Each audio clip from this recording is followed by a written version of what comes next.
Today we're doing section 3.4 day 2, and again we're going to be solving exponential logarithmic equations, just talking about different strategies.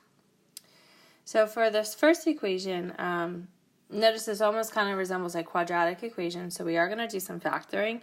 In order to do this, we are going to use this arbitrary letter of u, and we're going to use this u to replace e to the x. So again, the letter could be anything, has nothing to do, it's just a random letter picked. So if e to the x is u, and this is e to the 2x, this means this is u squared minus 2u minus 3. And again, the reason we do this is so it doesn't look as confusing. It's a little bit easier to do the factoring. You don't have to use the u substitution. As far as factoring, something that multiplies to be negative 3 and adds to be negative 2 would be a negative 3 and a positive 1. So I have u squared minus 3u plus u minus 3. We group them. I take out a u. I'm left with u minus 3. Over here I take out a 1, left with u minus 3. So I get u plus 1 and u minus 3. Now because this is equal to 0, we would solve. So I get u equals negative 1 and I get u equals 3. However, because we use the whole u substitution, I need to substitute it back. So I'm going to come up here for more room. So e to the x now equals negative 1, and e to the x now equals 3. And from here we have to solve by using natural log. Now the problem is with this first one, I can never raise e to a power and get an answer of negative 1. It's just not possible. So this answer is going to get tossed out.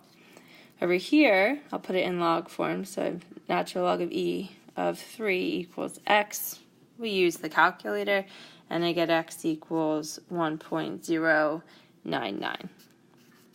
Okay, so if e to the x ever equals a negative number, it's one of the properties we discussed at the beginning of the chapter. It's not possible, it's undefined. So let's move on to letter B. Letter B, we are in log form, and the only thing that I could do here is to put it in exponential form. So we're going to do that. So 3 to the negative third power equals x minus 4.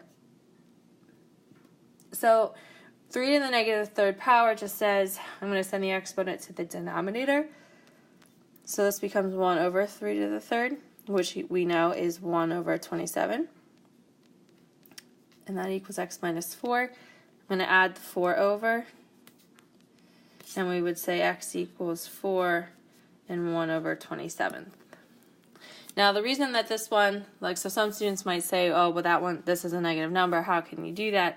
This isn't just x, okay, so it's x minus 4, so that's why you can have a little bit of a negative depending if the argument on the inside of the parentheses is not just an x. Letter C, again, we're in log form. The only option we have is to put it in exponential form.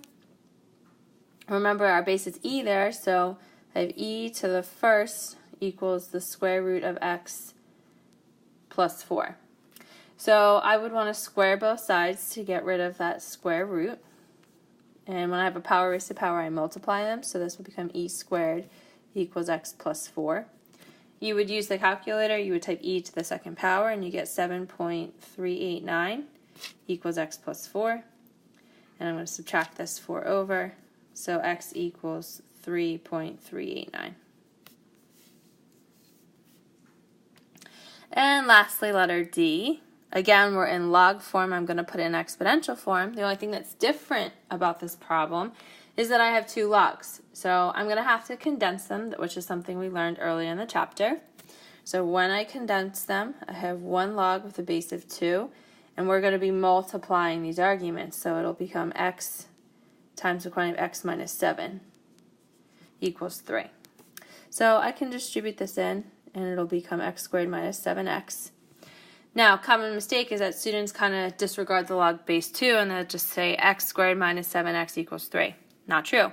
You need to put it in exponential form first before you can just simply drop the log. So to do that, you have 2 to the third power equals x squared minus 7x.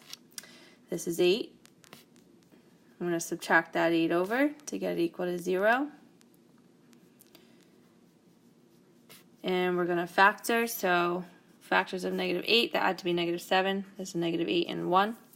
So we know that this will factor to be x minus 8 and x plus 1. And when I solve, I get x equals positive 8 and a negative 1. Now, for problems like this, you always have to check, because just like the one we did earlier in letter A, you can't have a negative number in the x spot.